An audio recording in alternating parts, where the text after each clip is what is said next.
Mr. Rudyard Kipling's famous poem entitled Boots. Those of us who have never been engaged in actual warfare have very little idea of some of its worst horrors. One of the most terrible being the agonized impression made upon the minds of the infantry soldiers during the long, forced marches.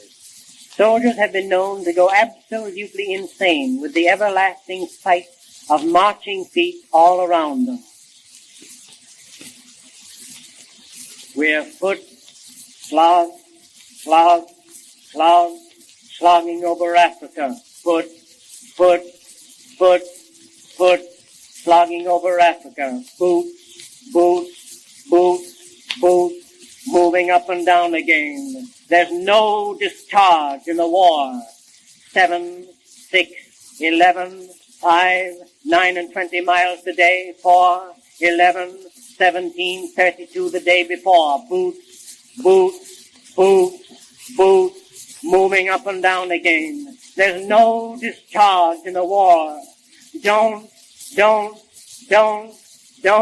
look at what's in front of you. Boots, boots, boots, boots, moving up and down again. Men go mad with watching them. There's no discharge in the war. Count the bullets in the bandoliers. If your eyes drop, they will get atop of you. Boots, boots, boots, boots, moving up and down again. There's no discharge in the war. We can stick out hunger, thirst, and weariness, but not the chronic sight of them. Boots, boots, boots, boots, moving up and down again. There's no discharge in the war. Ain't so bad by day because of company, but night brings long strings of 40,000 million boots, boots, boots, boots, moving up and down again. There's no discharge in the war.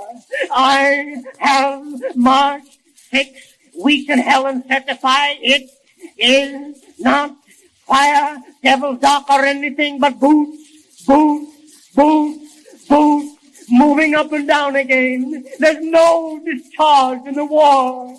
Try to think of something different. Oh, my God, keep me from going lunatic. Boots, boots, boots, boots, moving up and down again. There's no discharge in the war. Mr. Rudyard Kipling's famous poem entitled Boots. Good morning, everybody. 9:04, 4 minutes after 9 o'clock in the morning, dropping some boots on you. We've got a fun show today. Special guests, Adam, Hughezy, the H-Man, Hughes, and alas, poor Eric. I knew him well, and Liam's supposed to be here too. Just thought it would be a little fun, light way to ease people into the show. Welcome, gentlemen. Thank you for being here today. Gentlemen, good to see you both. Boots puts me in the mood for all sorts of frivolity.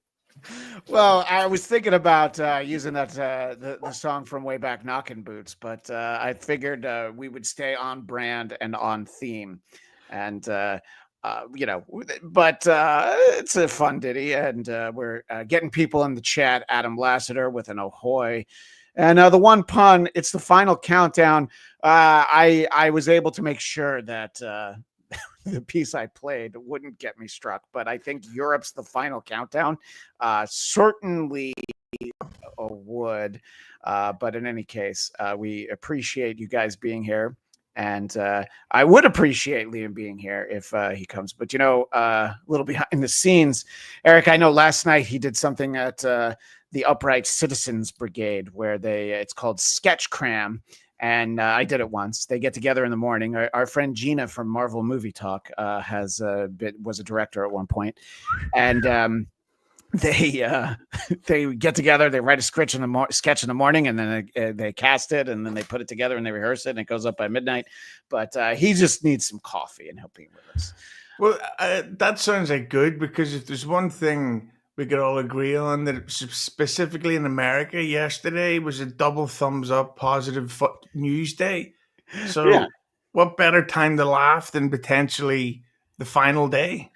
Yeah, Hughezy, how would it feel for some kind of apocalyptic lifestyle as we see in the 28 days, weeks, years series, if it was caused by something that you had no say in, that some other country was like, all right, well, fuck everybody. Oh, well, unfortunately, we've had that because Garth Brooks did 5 nights in a row at Croke Park Stadium, which I think we can all agree is worse than any nuclear war. Croke Park at the time was legally only allowed to do 3 shows per year, so that meant no AC/DC, Springsteen, anything like that. But instead, we got what's his name, Chris Abels, or what the name? Chris Gaines. Chris Chris Gaines. Who's Gaines. Chris Abels?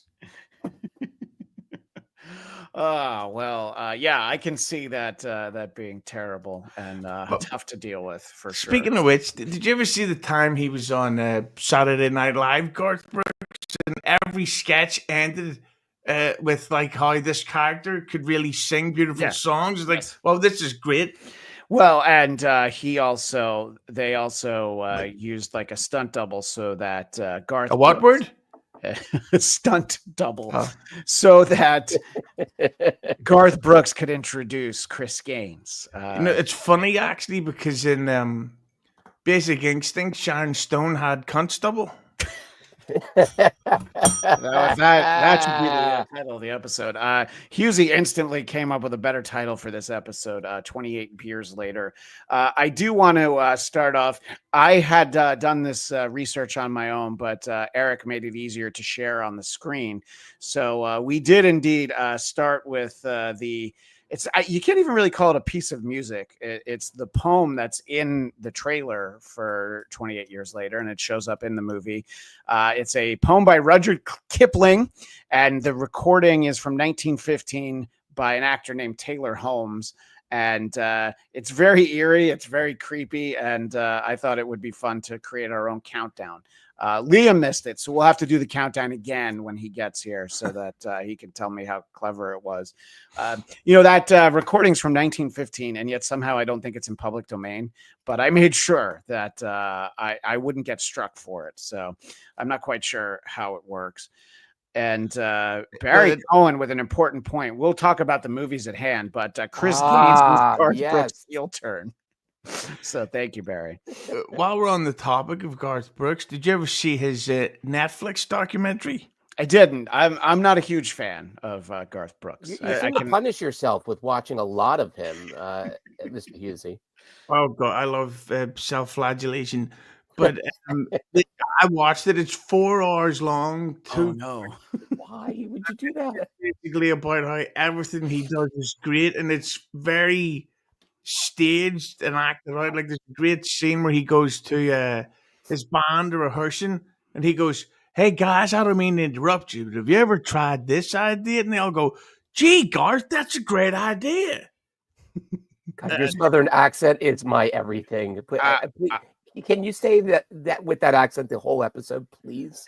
There's a black guy who moved into my street. Let's get him out of here. Okay, we're good. We're good. I think we've got the quota there.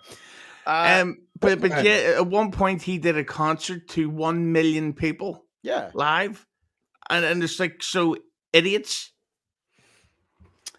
I think we're gonna have to really spend some time figuring out how you know so much about Garth Brooks. I'm only a fan of Chris Gaines. I think that that's the real artist that's been hiding inside. I'm still waiting for the Chris Gaines movie we never got, by the way. The cool as ice for Chris Gaines, basically.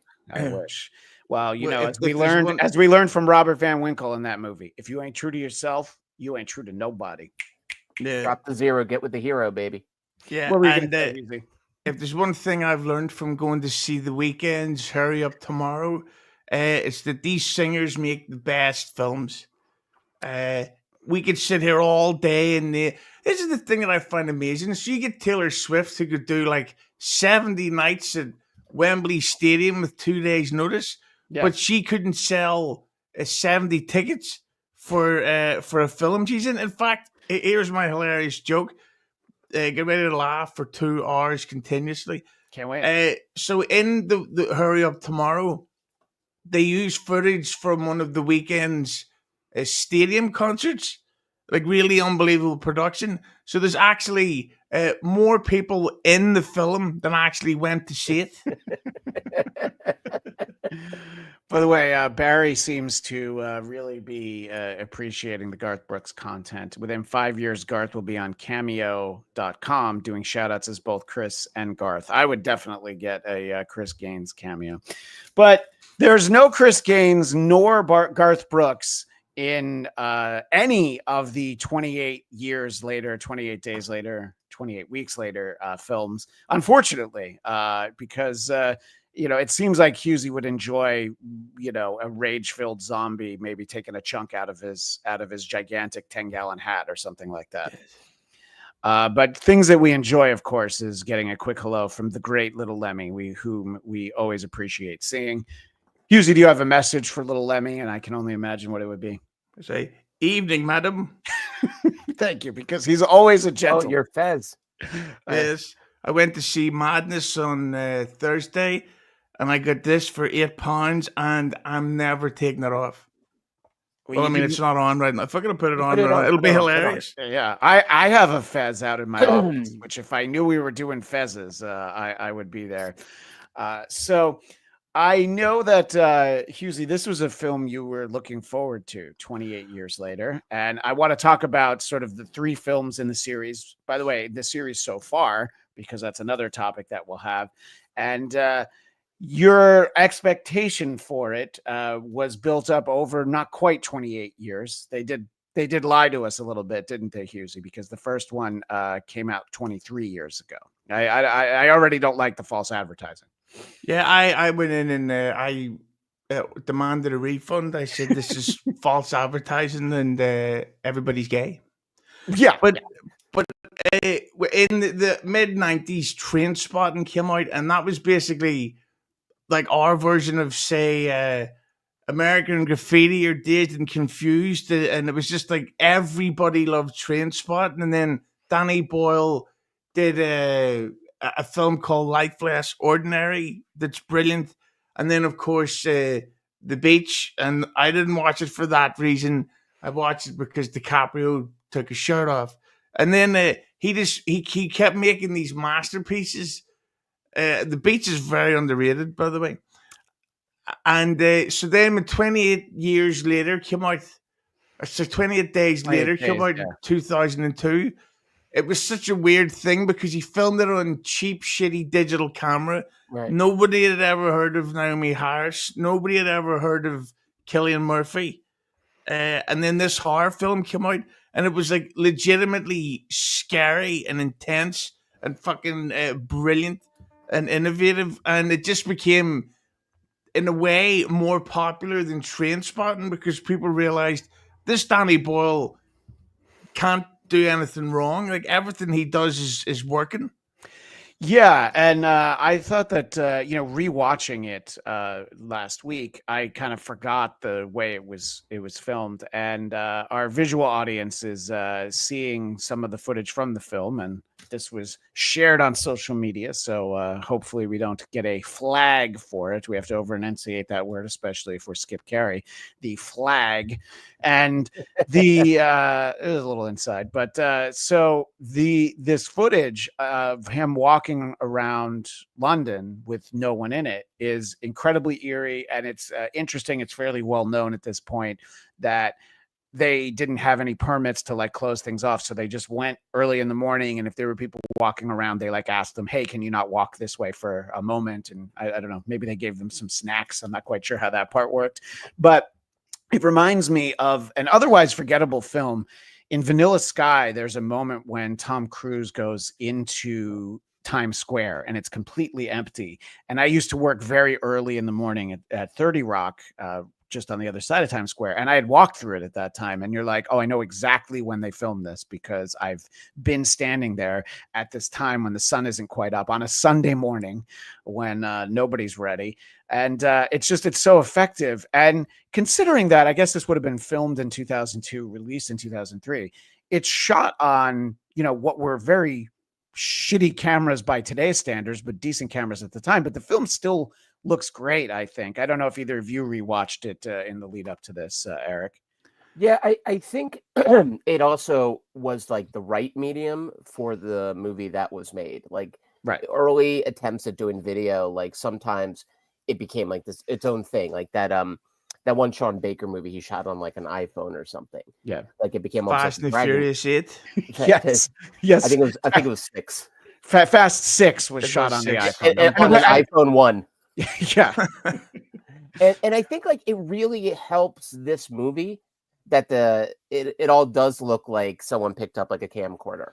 I think it actually adds so much to it and kept the budget down. And even though like, Hughes, you love those Danny Boyle movies between Trainspotting and this, like they did not go over huge with the general audience. So this movie for him was also like his comeback. It was M. Night Shyamalan doing The Visit, saying, okay, I still know how to do things. Just take away my budget and I'll show you.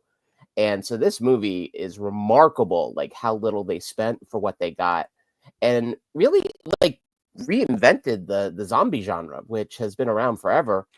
So yeah, this movie to me, I mean, holds up so brilliantly that we could get a sequel all these years later and people are still excited to see it. And of course, this film's also remarkable because not only do we get multiple instances of Cillian Murphy's, as they say in the vernacular there, Cillian Murphy's arse, we also get to see is cock and balls. So honestly, that's probably why we're still talking about the film so that's much. The only scene I watched. There's the other scenes I was supposed to see, Christian. That's the only one you sent me. Right, yeah. And very funny in the chat, the realist Stevie Lou, who we always appreciate, everybody. Liam got real skinny, and that's a terrible thing. But, thank you, Stevie Lou. I think he was talking about how there was no Liam, but we appreciate that you're here now, Liam. Oh, and we appreciate everybody who has joined us in the chat. Hughezy, you were unable to attend, but the three of us checked out this film on Thursday, a Thursday noon screening. And I would say the theater was about 75% full. I don't know if you agree or disagree, Liam, but it was a good turnout for a Thursday afternoon. Let's just be honest. It was Juneteenth. It was Juneteenth. Everybody had the day off. Now, Hughezy, I don't know if you have Juneteenth in Northern Ireland where you live, but where we live in America, it's a celebration of a day when when the last slaves were freed after the 18 years after the first slaves were freed. No, we do have it over here, but it's pronounced with a C at the start. By the way, Liam, how many times a day do you get confused for John Milius? I would say I hear that about once every 3 weeks, and I will take it every time. How's that? Yeah, I like it. Especially in the I still say that his Red, what do you call the film? Red Squad? Red Dawn. Oh, Red Dawn. Yes. Has the greatest poster I've ever seen. Thank you. I just realized the last person who said that was you the last time we did this podcast. I get routinely mistaken for Nathan Lane, and so it could be worse. But only in the bathhouses. Right. Well, I would say a less heterosexual version of Nathan Lane. Well, I mean, let's be honest. And, on that note, and I think, Hughezy, you have seen this. Stevie Lou wanted to know if any of us had seen Bring Her Back. That was the horror movie of the year. You saw that, didn't you, Hughezy, or did I make that up? No, it hasn't been released here yet. Oh, okay. And I saw the trailer for it. And I don't need no woke horror bitches fucking up my dude bro times. Thank you, and that's good fair. night. And speaking of dude bros, here we all are. Detroit by Dark says, great to see Liam. And we appreciate everybody who's here. I'm I'm looking up Bring Her Back right now. You know what? Here's the thing. I'm always confusing that with the Jim Jarmusch zombie movie, which I have, and I love it. And I was like, that didn't just come out, but The Dead Don't Die. Yeah, Don't Die. Yeah. great movie. I disagree. I thought it was an absolute pile of shit. Okay, well, But at least we'll just agree to disagree, even though I'm right. Was it better than the Weekend's movie? Jesus. Ironically, the thing about that Weekend film is it's that's going to be like a modern day version of The Room. It's so like, have you ever heard the way The Weekend speaks? I thought you meant Weekend at Bernie's. I swear to Christ. Well, now that's the film we need. We need Weekend at Bernie's 2. That's the one we need. We need The zombies. Weekend in Weekend at Bernie's. And Okay. by the way, let me stop with totally something important. I want to make sure that Hughezy gets paid. I can't imagine the exchange rate between $2 Canadian and pounds, but he does point out flags. Yes, I do believe Stevie Lou called us flags, but I'm referencing a very specific event that happened during a St. Louis Cardinals game yesterday, and maybe I'll show it before the end of the show. There's a reason why I talked about flags. So in any case, I guess the movie that Stevie Lou's talking about was filmed September 1st, 2 weeks before 9/11. So we're thinking of different movies, and no, I haven't seen it. Anyway. Does he mean 9/11, the national tragedy? Yeah, 9/11, the national tragedy. Oh, yeah. I thought he meant something else. Yeah, no. That would be the No, well, for some people in Jersey City, there was dancing on the rooftop. So some call it a tragedy, some call it a time to get out the limbo stick. So we were speaking specifically about 28 days later, sort of the birth of this little universe. And I agree, Hughezy, about Trainspotting, by the way. Little subtle plug for our friend Once Over with Kaylee, her show. I demanded she talk about Trainspotting with me, because what I think a lot of people miss about that movie is that it's actually really funny, and it's a story about a group of friends being assholes to each other. And yes, he jumps into a toilet and there's a creepy baby on the ceiling. Those two things are true, but it's also like just sort of this great movie. And but what do you feel about the Scottish accent? I mean, even you must be like, oh, it's so hard to listen to, Hughezy. I despise them. Yeah. They're a dirty country of smelly people, and I assume if you're Scottish, you smell. And I think if you're Scottish with a big nose, that makes you even worse. Fuck them all, and Shrek is a cunt. I mean, look, these are the hot takes that we bring Hughezy on for. These are the come for the horror, stay for the Scotland hate. Yeah, exactly.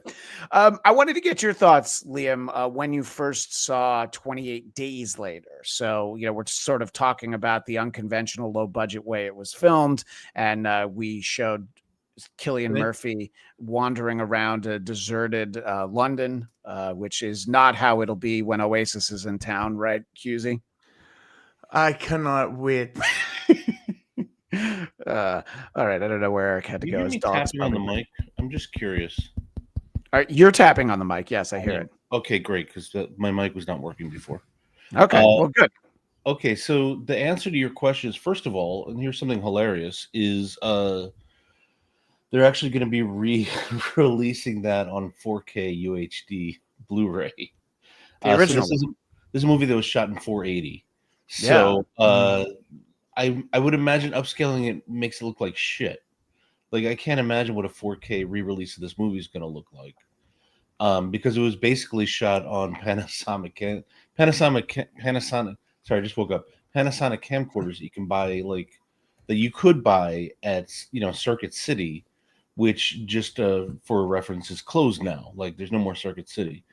I think though that is part of what made it so scary was it's like a lot of movies, especially back then, which were filmed on 35 millimeter film, there's just a certain polish and like a feeling of removal for the audience.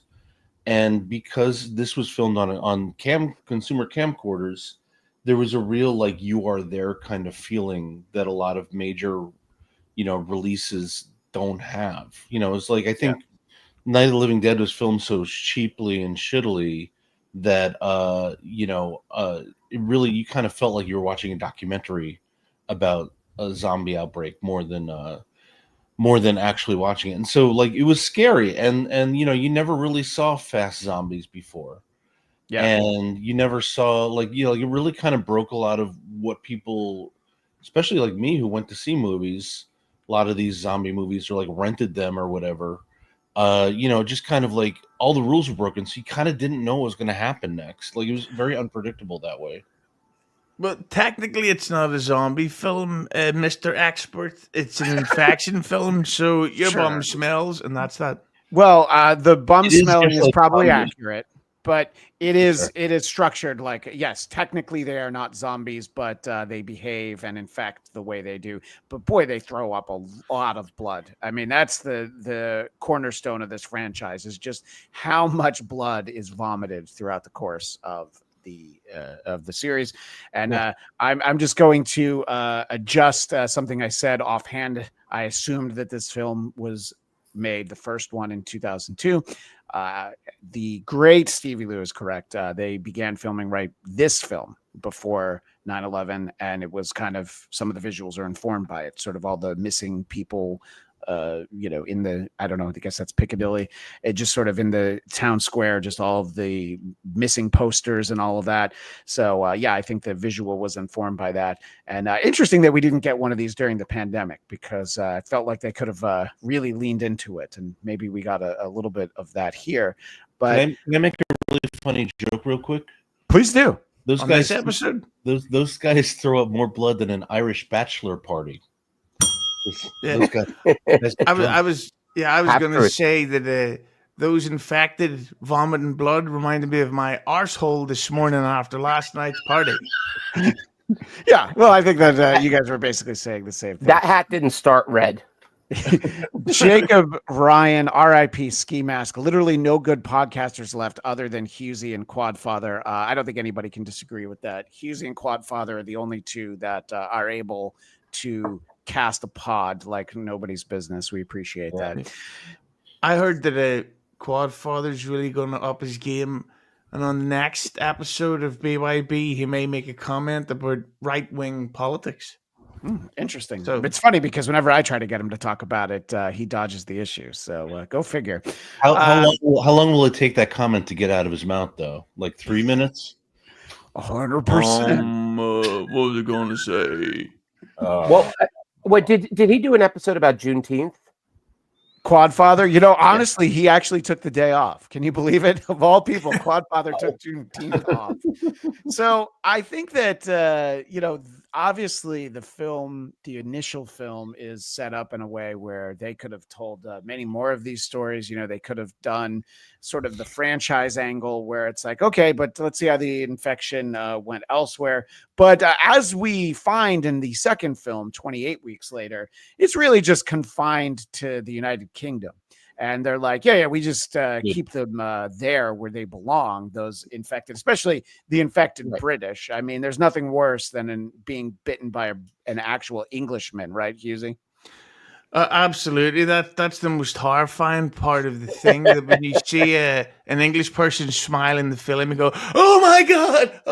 It's only a film. It's only a film. There is a particularly toothy smile at the very end of the latest film that we'll get into in a little bit. And yes, it is very British. But I realized as we were prepping for this that I had never seen 28 Weeks Later. And so I watched it, and I was telling Eric that it's like the most 2007 movie you could make, because it has in it Idris Elba doing an American accent, Rose Byrne doing an American accent. It has Harold Perrineau from, obviously Oz and Lost and all and it's got all those people. And of course, it has the fantastic Robert Carlyle, who I've never seen be bad in anything. We're talking, of course, about Begbie from Trainspotting, and also the great Trainspotting 2, which, believe it or not, Eric has still not seen Trainspotting 2. I haven't seen it either. Well, that's our next bro date. You guys are coming over. Date. Yeah. I will. I don't have a home cinema like some people, but you can come over and watch it. Yeah. So what did I would even go as far to say that Trainspotting 2 is better than Trainspotting. It's definitely more fun. I enjoyed both of them though immensely, and I have promised Kaylee that I'm going to make her watch the sequel as well, so we can do a follow-up episode. Are there any actual trains in Train Spotting too? Because that was one goes by. There's a train that goes by in the first one. They Yeah. go out to the countryside, and in Right. Train Spotting 2, I believe there is also another train. Yeah, And the term train spotting is explained in the sequel. yeah. And in the sequel, they go through the whole Choose Life, which was Spoiler basically alert! You just ruined the whole movie. which for was me. basically a just say no campaign. They kind of, because the best part of Train Spotting 2 is that they waited for them all to get much older and a lot fatter, except for Spud, because he's still a junkie. Anyway, when you saw 28 weeks later, Hughezy, did you feel that it was a good continuation, or did you see why Danny Boyle was just a producer and didn't actually make that one? With 28 weeks later, I remember being like shockingly violent to the point that it was actually unenjoyable to watch. Like I remember the sequence for that woman get attacked in the hospital. Yeah. And like 8 minutes later, she's still being punched and bitten and torn. And it's like, okay, we understand that there's a zombie, an infected Liam outbreak. Which, by the way, let me just interject, Hughezy, that it has to be really bad for you to not want to watch footage of a woman being assaulted in a hospital. That shows how bad it was. But we couldn't see where her cleaning stuff was. Like they deleted that scene of her dusting, so we don't know how disappointed the smart, intelligent mom was. Yeah, we didn't see her give a burnt meatloaf to her husband. That's actually the Irish cut. It only was released in Ireland. Yeah, that was actually released as the director's cunt over here. But I remember in that era of films, like especially horrors, it just seemed like a lot of films were trying to up each other on the gore and the violence. And I remember liking 28 Weeks Later, but I don't remember it all that well.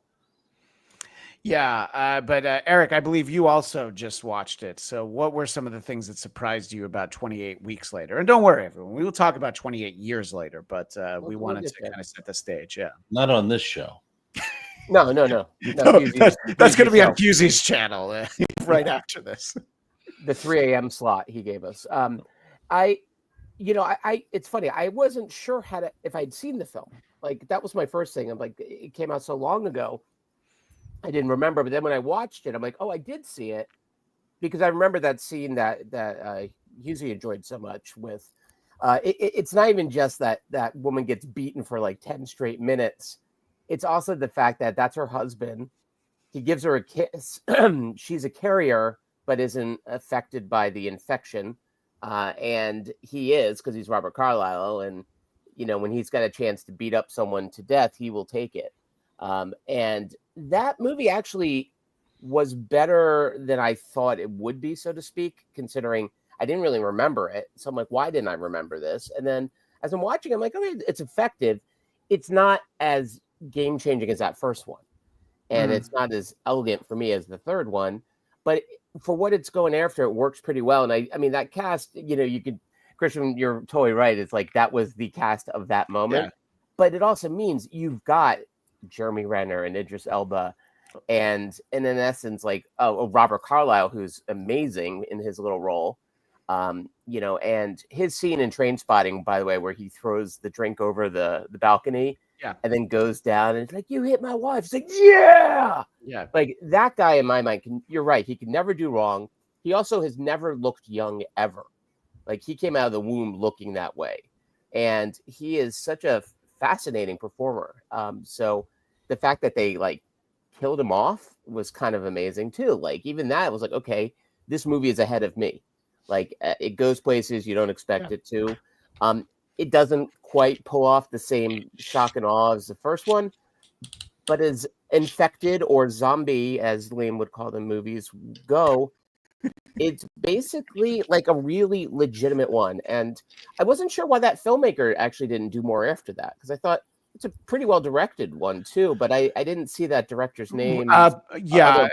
When the Epstein flight logs are released, you'll understand the answer to your question. What were you going to say, Hughezy? Well, he did do the wonderful sequel to 300. That actually is the answer. Then that's actually worse than being on the Epstein Island. About to say one kills your career, and if that doesn't get you excited enough, that has I guess you could call it a SA montage of a young girl being forced to watch her mother be SA'd. Then the kid is sold into a sex slavery, and then it stops being as funny afterwards. Yeah, no, I believe in Ireland that was released as a rom-com from the way you're describing it, Hughezy. What I thought was most surprising, and I found 28 weeks later to be well done, the movie ends sort of like, okay, yeah, it's kind of a happy ending. And then there's like the postscript. It's not the post-credit scene. But then it's like from these 28 weeks later, that they give you a 28 days later and they go, oh, no, everything's fucked. And the kid who can carry the virus but not actually be infected by it, apparently bringing him to France was a mistake. And I guess... what was it? Really? Was it? Well, it's true. Anyone who's ever, had a French waiter in a comedy sketch. Why was he carrying a bar of soap? What are you talking about? Yes, exactly. That was the plague that was brought into Gay Paris. But I guess that that scene kind of gets retconned out of 28 years later. The idea that it spread to the mainland, which, obviously is kind of much more horrifying than the idea that it was just, seemingly just kept to Manchester is really what the second film made you feel like. I gotta correct you there. It was brought to the mainland, and it was this is 28 years later. They kind of they got rid of the infection. Right. So they did what Christopher Eccleston was trying to figure out in the first film, which is not how to get a bunch of soldiers to SA a 15-year-old. No, what Christopher Eccleston was really trying to figure out in the first film was how long before they die from starvation. Yeah. But I think that's unfair to say that, Christian, because they were also going to SA a grown adult woman who was black, so that means they're not racist. You know what? By the way, I'm giving you the bell for that. Yes, that's a fun movie if you pretend he's also Doctor Who in that movie. Oh well, I mean, I always pretend that he's Doctor Who, which is why if you watch what I think is one of Danny Boyle's best movies, Shallow Grave, Doctor Who is roommates with Ben Kenobi. So obviously, that's the crossover that we all need. Yeah. Well, I like to refer to him as Sinestro from G.I. Joe and that really good film, Rise of Cobra. Let's talk about Rise of Cobra, everybody. Should we? We should talk about Rise of Cobra. We really should.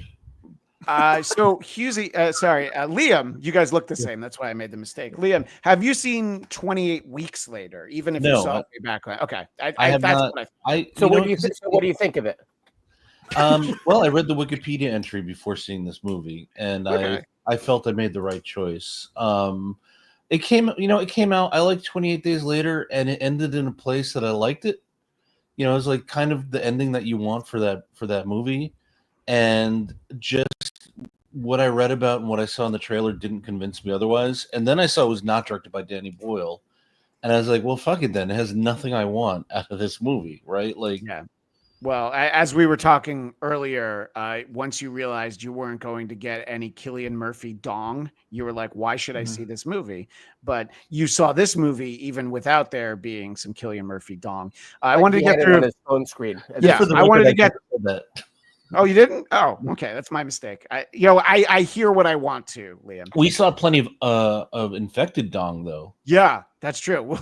Those guys dropped a lot of dong. Should really be the title of this episode. Infected dong. Yeah. What were you going to say? Is that not the film that Tom Hanks won the Oscar for? Yes. And the Philadelphia, Poland. The Springsteen song, yes, as Liam actually sang. Hungry so Jacob Ryan wanted to know, why does Bladt's, which I'll take, look like a gay Nathan Lane? And Lemmy made the point as opposed to a straight Nathan Lane. And then he gave the Rainier Wolfcastle, that's the joke. But I did appreciate this from our friend Lemmy. The background makes it look like I did my hair like Coolio, hour after hour, minute after minute. And this is the best comment, though. So thank you, Lemmy, for this. If you look from Hughezy to Christian, down to skinny Liam and then original recipe Liam, it looks like sequential mugshots of a guy that couldn't stop stealing from the pastry section at the grocery store. Michaela loved that comment. And Soren jumped in, the evolution of the cream puff. We love little Lemmy. I love the way that she. Go ahead. I'm happy to be the middle cream puff. Yeah, you're the cream filling. Yes, But, exactly. Yeah, right. You know, I hate to change the subject from that hilarious comment. But speaking of your background, how crazy is it that they put a huge spoiler for the movie right in the poster? Yeah, I mean that's a tremendous spoiler for the entire film. No, I or is it just poster. Yeah, or was it just like a matter of interest to maybe draw intrigue? Oh, Jesus, they did spoil it? Never mind. No, this version of the poster, because the one I have in the background, that's why I'm showing the full. And this is the British poster. So they figured you were going to see it anyway, Hughezy. Just to give away a spoiler, in 28 years later, they've built a skull monument to Cillian Murphy's dick. Sticks and all. Are we going to be talking about the ending in this, or are we keeping it spoiler free? No. We're not going to keep it spoiler free. We will talk. Go ahead. So this is a feel good moment in the movie. This is the moment you're supposed to feel best about in the film. That's like the emotional climax of the movie, and it's right there on the fucking poster. Yeah. By the way, it's not a feel good moment.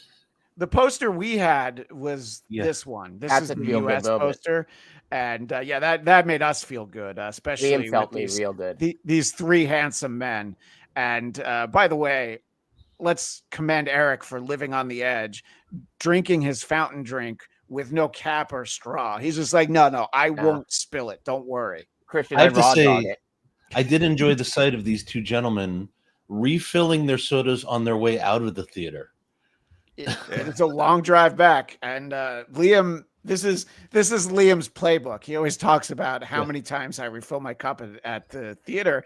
I only did it one. That was the one refill. I didn't leave during the movie. Well, you got a 64-ounce soda. Yeah, and I need 128 ounces. What's the problem? What's your deal, man? 64 and I owe you 5, right, guys? If we get to the goal today, of $69, you guys are gonna be pissing kidney stones. That sounds fine. So, by the way, the one pun. This should be a super chat. $5.99 from Infected Dong, but that's all right. You can just do it. By the way, this is insane. We'll talk about this movie, but little Lemmy points out that her mom just finished rewatching Doctor Who.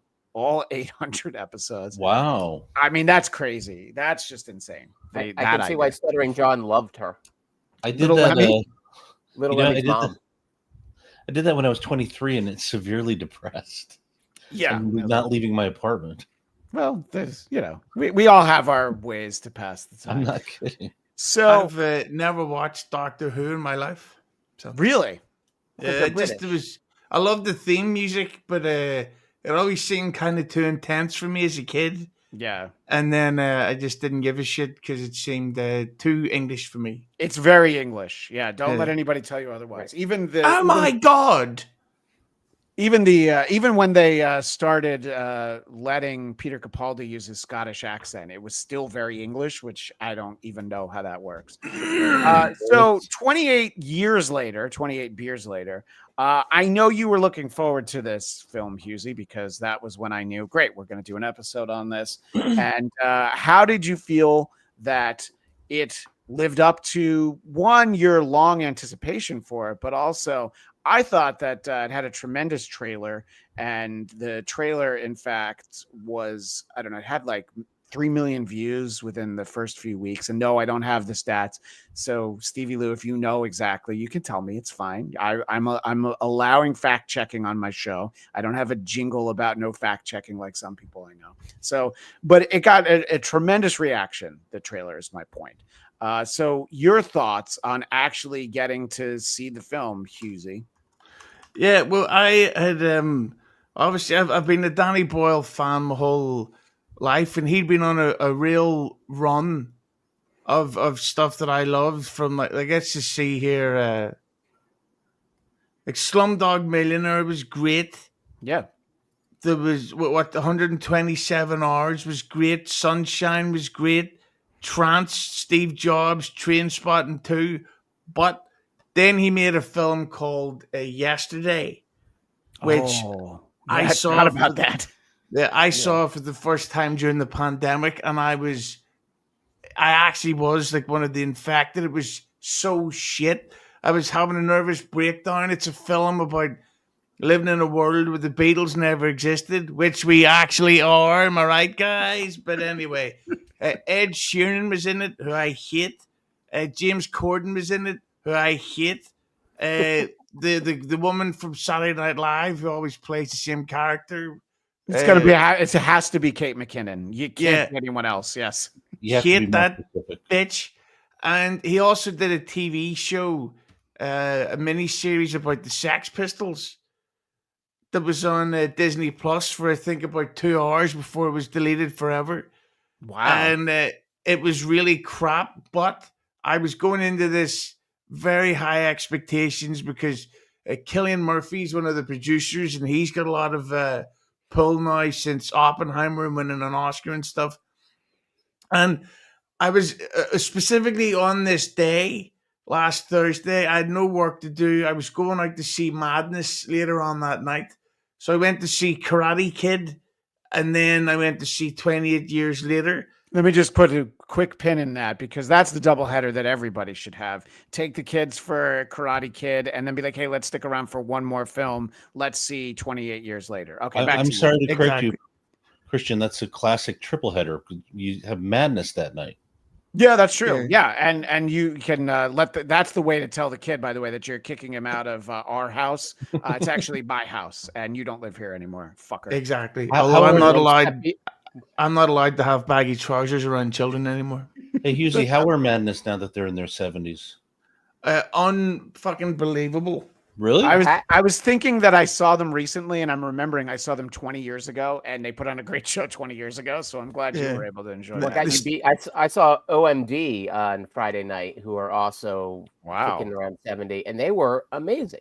Like I they love were one step beyond, but they were fantastic. So I was thinking, well, that's going to be a fun day before I go to the gig. And if you'd have told me 25 years ago that you're going to go see a new Karate Kid and another 28 day sequel, and you're going to prefer the Karate Kid, then I'd have thought you were insane. I fucking hated 28 Years Later. I thought it was terrible. Yeah, I did ask you a very leading question because I saw you post about that. And I think that I want to get beneath the surface and figure out why. What do you think it was about this? Apart from, yes, the answer could be everything, but what was it specifically? What was the first moment where you go, oh no, I'm sitting in shit? Well, it just started to really hit me at how unoriginal this film was. Like, if you're going to wait all these years to finally make the sequel that people have wanted since 2002, you would think that you actually wouldn't copy stuff from films like Army of the Dead, the Zack Snyder classic. And also there was so many, like, even though it's an infected film, Liam, it was just so many plot holes. Like the whole thing about the alpha, when they had him stunned and then just walked off instead of killing the alpha. I thought that was completely ridiculous move. I thought it was forced drama. I thought that they could have done so much more exciting stuff. I just find it strangely dull.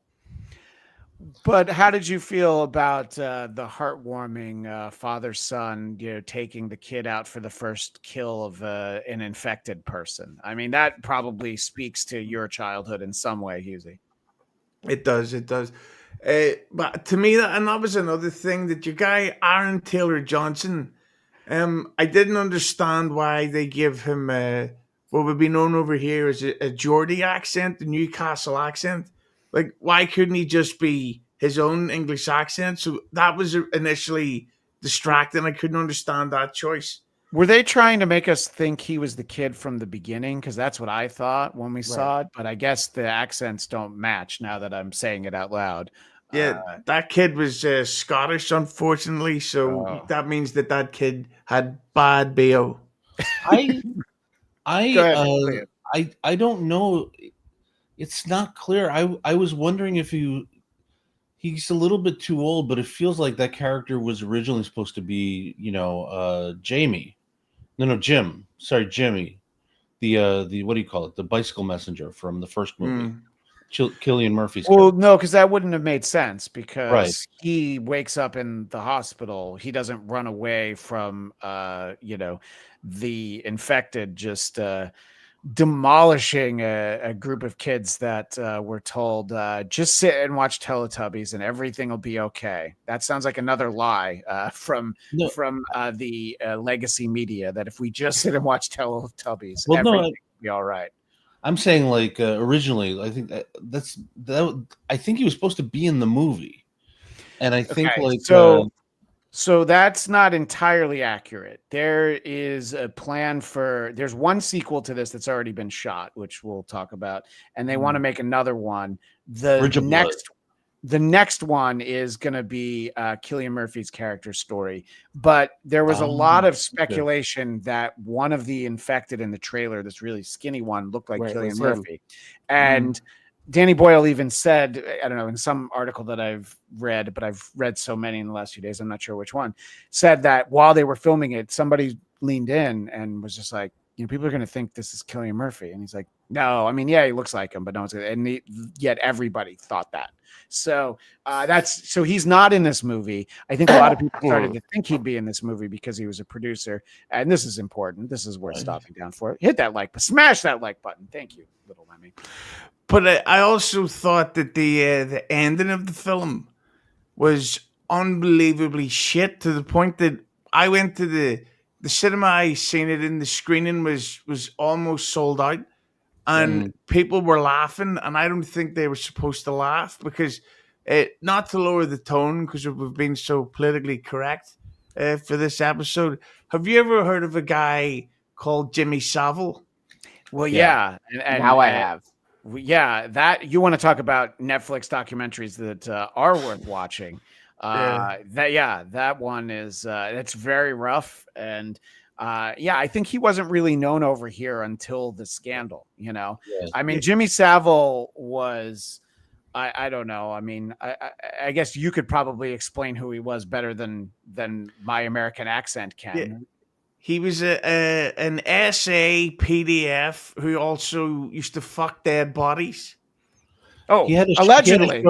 He had a show called Everyone has a hobby. Yeah. He had a show called Jim Will Fix It. And what he would do, and this is like a PDF's dream come true, is he would bring kids on his show, like large groups of them, and he would just make their dreams come true. And be like, come on my show, and you'll get to play act Doctor Who alongside the real Doctor Who in the TARDIS. Yeah.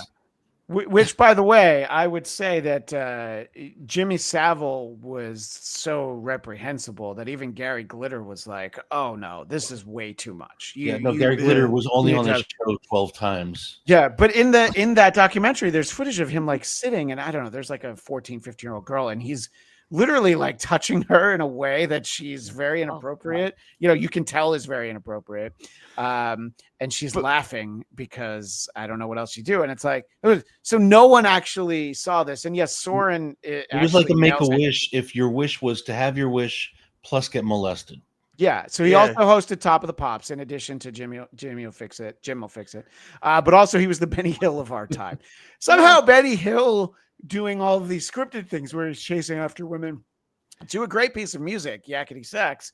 It's more fun than Jimmy Savile, just doing it off screen and off camera. Yeah, a little bit. Yeah, there was like in that documentary, there's like a kid he visited in the hospital who like drew a picture of him like basically being the devil, and everybody's like, "Oh, that kid's obviously fucked up. What's wrong with him?" And he probably got a paddling, if I had to guess, not by Jimmy Savile. So anyway, Jimmy Savile comes up because of, and by the way, I found that sequence, the final sequence of the movie, I did find it to be very funny.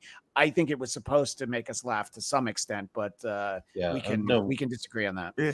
But those guys turning up dressed like Jimmy Savile. Yeah. I thought, like, what an insane choice. And by the way, one of the darkest Jimmy Savile stories is that he was at a church service in a children's hospital, and there was a kid who was like the priest's assistant or whatever you call that. Yes, an altar boy. Yeah, I know this what you're talking about. Yeah. And Savile S.'ed him during the service. Yes. It's like he actually got up during the service to go attack him and come back to his chair. And it's like this guy was a real jerk. You know what I mean? Yeah, you don't usually go out on a limb with the hot takes, Hughezy, but I'm going to give you some leeway there.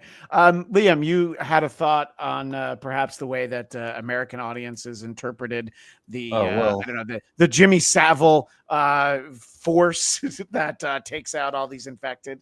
Well, first of all, I read up on them because I was just like, they're called the Cult of Jimmy, and I guess like they come into play in the next movie. Yeah. So I think that's entirely intentional, and I think like it's a very bad taste joke.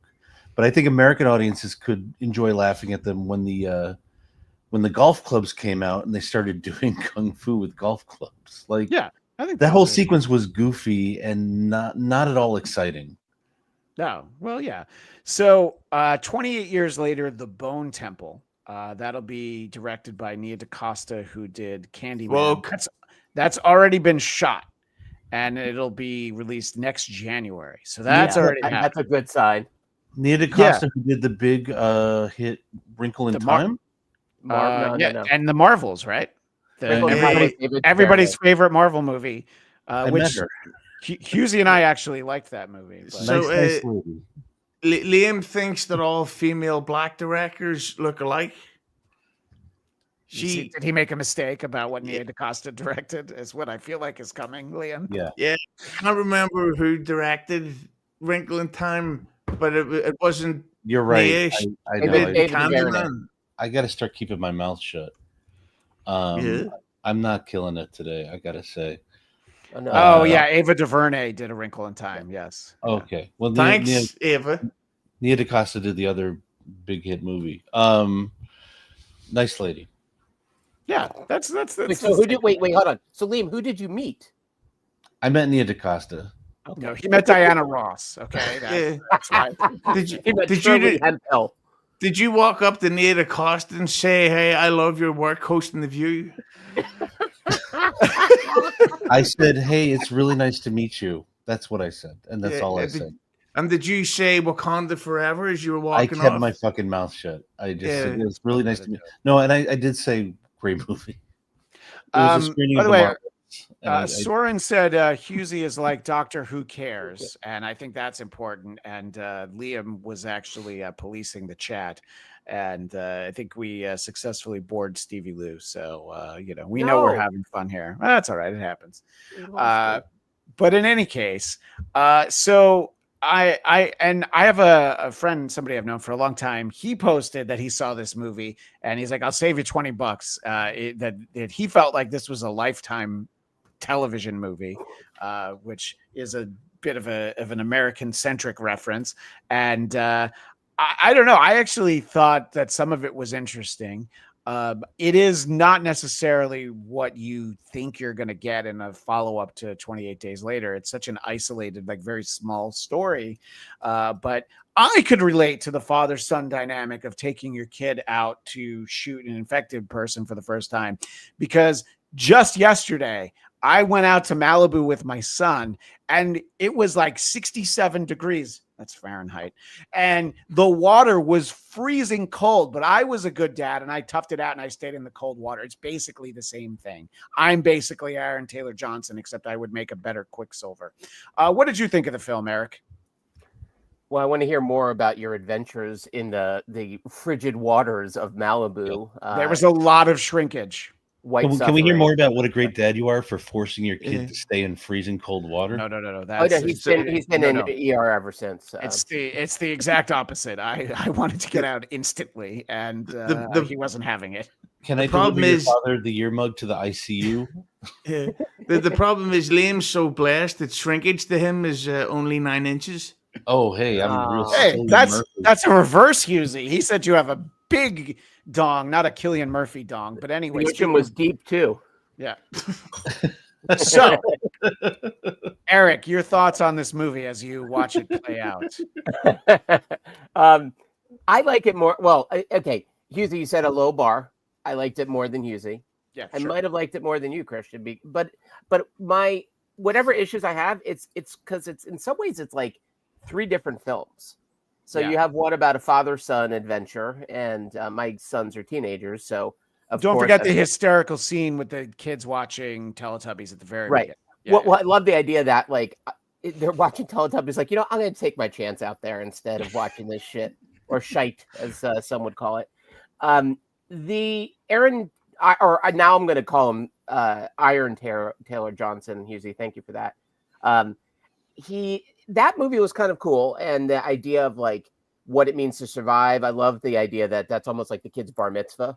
Is basically, all right, you're of age, now let's go, and everyone's clapping for the kid. Go get him, kid. He does his first kills. I don't, bow and arrow feels inefficient in some ways. I understand you could always make your own arrows, but it does feel like you would find a fair amount of guns floating around that, bullets, you get enough of them, like that's probably going to help you more than arrows. But regardless, kid figured out how to do it. It's a good life lesson, good father-son story. And then this news story kicks in, which is because I kept wondering, why is what's her name, Jodie Comer, who plays the mom.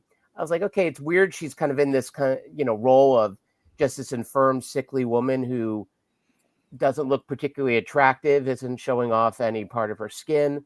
I'm like, why is she in this? And then it kicks in the gear why she is, which is it becomes a mother-son movie.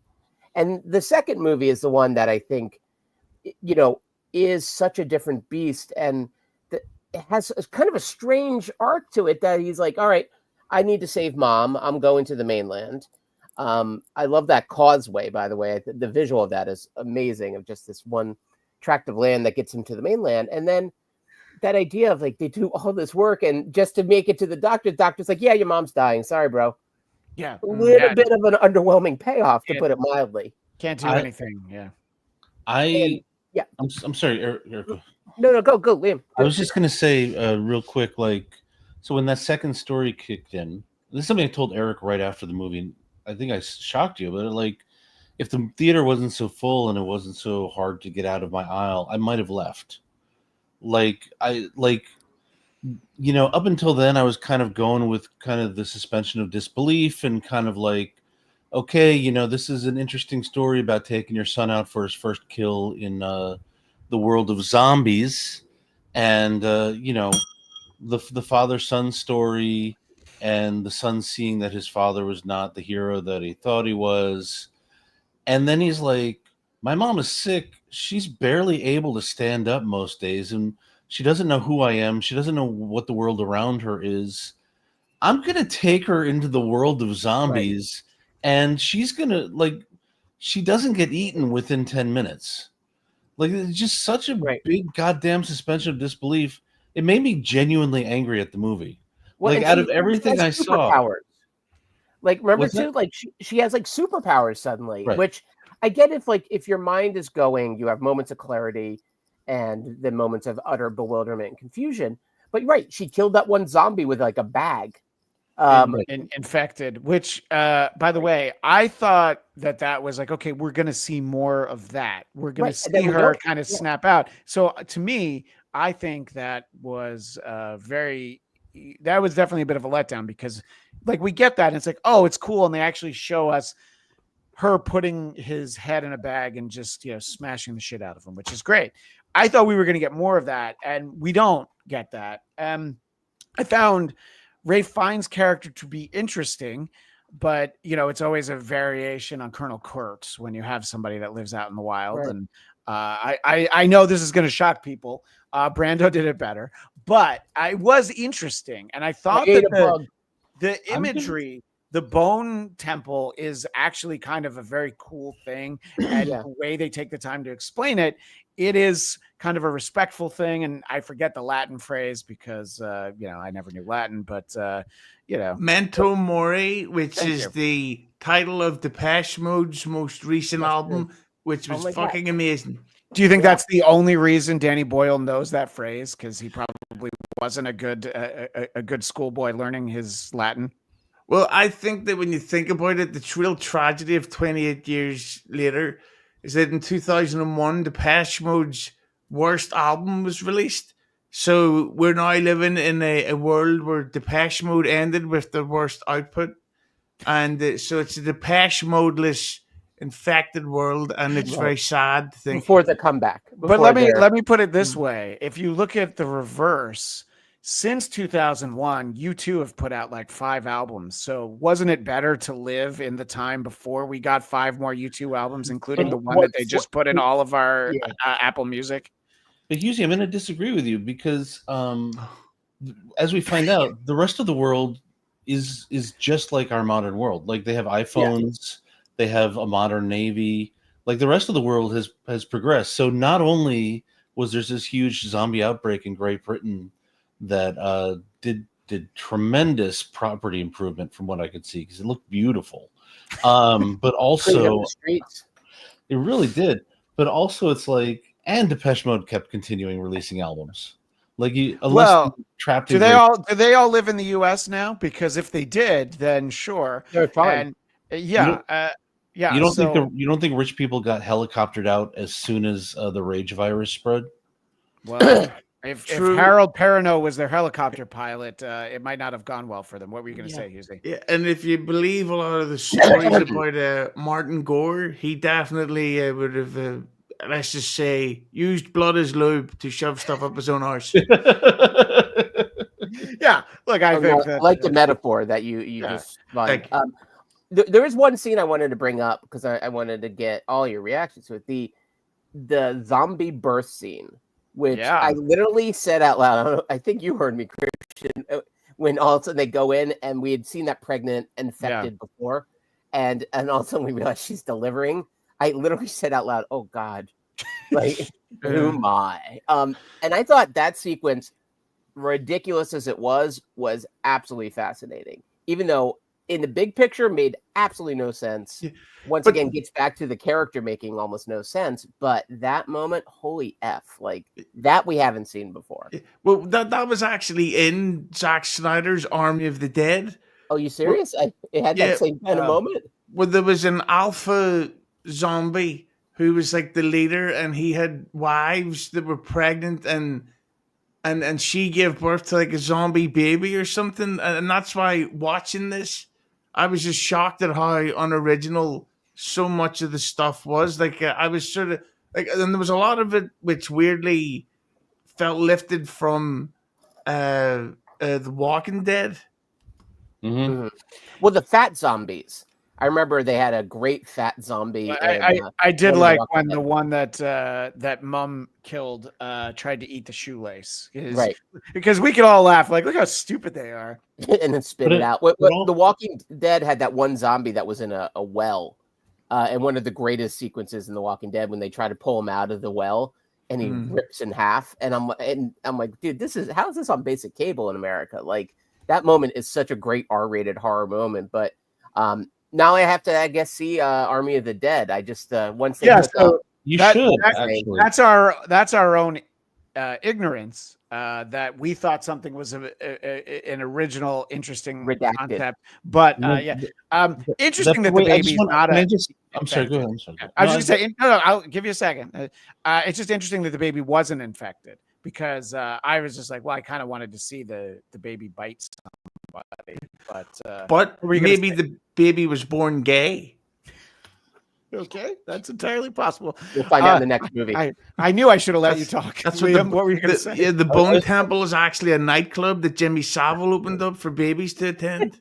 Oh God, I'm not hitting the bell for that. I have standards.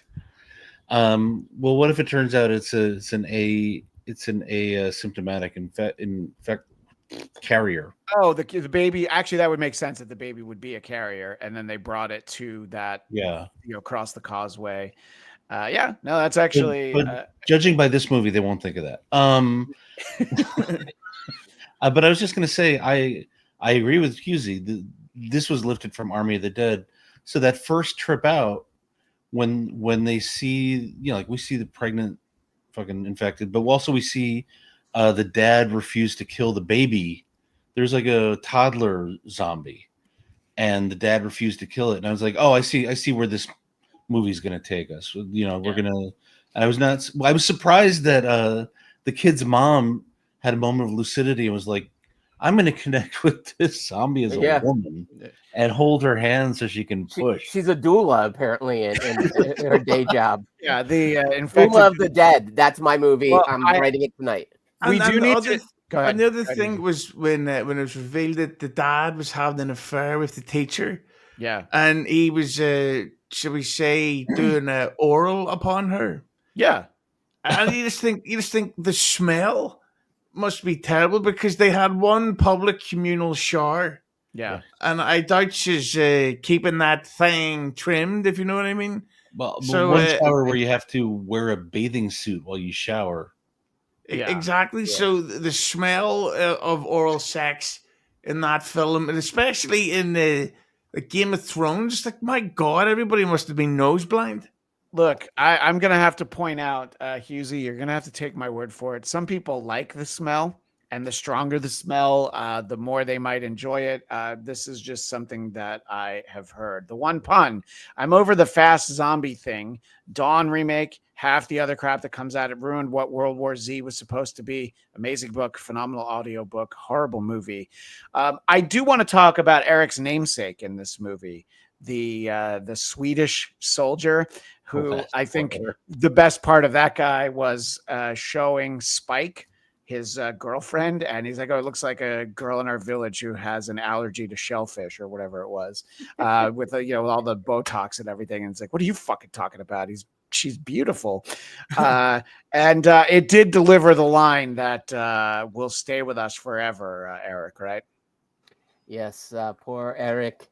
I knew him well. I was so happy to hear my name put in a Shakespearean context. It made, and also the first time I realized, oh, wait a minute, he has my name. I didn't know what Eric was, but Eric. Yeah, that is your name. Yeah. Yes. So I was touched, seen.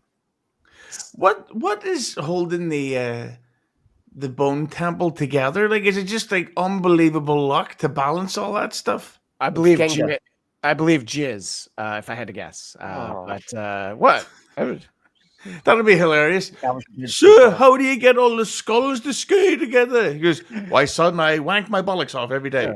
I learned a trick from Jimmy Savile, which brings us full circle to the sequence at the end. That indeed, Danny Boyle. Here's your mother's skull, son. I hope you don't mind, but I took the honor of covering it in cum. Now stick it on the thing, I want to say Ralph Fiennes was great in this movie. I agree. I didn't really feel like he was a Colonel Kurtz retread. Like, I thought it was like a different kind of character, and it really obviously he was the Deus ex machina, where it's like, this is the reason why we have to bring this woman with cancer out into the Badlands, and he's kind of like painted as this villain. It's actually the opposite of Kurtz, where like the villagers see him as a villain, and then you meet him and he's the most sane man we've met in the entire movie. No, that's true. By the way, again, in an interview with Danny Boyle, he was talking about how Ralph Fiennes was talking about this movie, and somebody said, so you're the villain in this movie? And he said, oh, no, I'm not a villain. And he explains his character, and he's like, dude, that's what the whole movie's about. Like, let people find out when they see the movie. Don't just tell some interviewer. But I was watching an interview with Ralph Fiennes, and he was being a little bit sarcastic about how good this movie was going to be. So I was a little bit surprised. But I just want to say, like, the thing about the iodine didn't make any sense. But like, I think that's supposed to be like kind of like the insanity of what living in infected land has done to him. But other than that, he was really, he diagnosed the mom, and then he killed her, and then he filleted her skull, and then he gave the skull and then ejaculated on it, as we learned. And then ejaculated on it and gave it to the son. Respectfully. Yeah. So that and then she he can watch said, it. I don't know. and then he goes, "Oh, wait a minute, it's tonsillitis is what you have." And What? I have an entire closet full of medication. Oh my, that's my bad. But Mister, why are all the skulls so white? I'll show you when you're older, Spike. Come So back in 1 year. it does kind of end with sort of this surprising thing because it requires a lot of suspension of disbelief for Spike and his mother to make it even to where the doctor was. But the idea that he's going to strike out on his own with, like, I don't know, 8 arrows. No. First he takes a crying baby back through the Badlands, You're right. where you're neither right. of them get eaten, leaves it on the doorstep. Then he goes back through the Badlands, and 28 days later, the ending happens. Yeah. And so I know for a fact, mostly because Eric, you sent me an article where he actually says that it was some of the inspiration was actually for Jimmy Savile, which is such a crazy thing to do, by the way. Let's just say that the idea is like, well, why are you doing that? You know? Okay. Well, whoever said did a movie like Yesterday where it was only about what if Gary Glitter never existed. It's the same idea. It's like, why are you giving so much attention to this horrible? Can you imagine going to a sporting event, any of you, without Rock and Roll Part 1 playing? So no, I don't want to live in a world. No. We're gonna have to take the good and take the bad. You take them all, and then you have the facts of life. And to be fair, Gary Glitter does have a very good Christmas song called "Another Rock and Roll Christmas." Although, to be honest, the lyrics are about having sex with an 8-year-old girl. Yes, Liam. When you go to those horrible, boring soccer matches that you guys seem to like, do you have to listen to the Casper slide like every 15 minutes? No, thankfully it's Oasis, Queen, and Neil Diamond. Okay. The proud Englishman Neil Diamond. That actually makes sense. And if I could just do another Netflix plug, there's a brilliant Netflix documentary. I can't remember the name of it, of course, but it's about the fans in England breaking into Wembley Stadium on the day of a football match happening during the pandemic. And it is kind of hilarious while also really stupid and insane. But there you go. English people are good for hurting each other. Yeah, I mean, they're good at following rules, is what you're going to say. I guess that film is called The Final Attack on Wembley. It seems like that's what that is called. And I hadn't even heard of that, but that does sound interesting. So, you know, whereas like when we had here in the US, when they had the World Series during the pandemic, they just moved it to Texas so they could sell tickets. So, you know, they figured it out, didn't they? I'd say let them die. There's a state that we can go to where we could actually, all right, so we got to put like 2 spaces between everybody, but that's all right. We're still going to sell out half the stadium. So I don't know. I found it to be sort of interesting, not knowing that there were already plans for more movies. I thought it was like, you know, you want to talk about borrowing things. It felt like a very Tarantino sequence. You know, if we had ever seen Fox Force 5, the show that Uma Thurman's character had been in the past, I feel like it would have been a lot like that. And it was fun. It was funny. They were doing golf clubs. Tonally, it doesn't match anything that we've ever had in any of these 3 films. And I guess but we do get the realization he's got the cross from the very beginning of the film. It's upside down from his father, the preacher. I guess Jimmy was that guy's name. So they decided, of course, he has to be like Jimmy Savile. And if he grew up during the pandemic, there's nothing to do about that tooth that's like embedded and crooked and crazy. Or I guess, as Hughezy would call it, oh, yeah, that's an English tooth. Right. Yeah.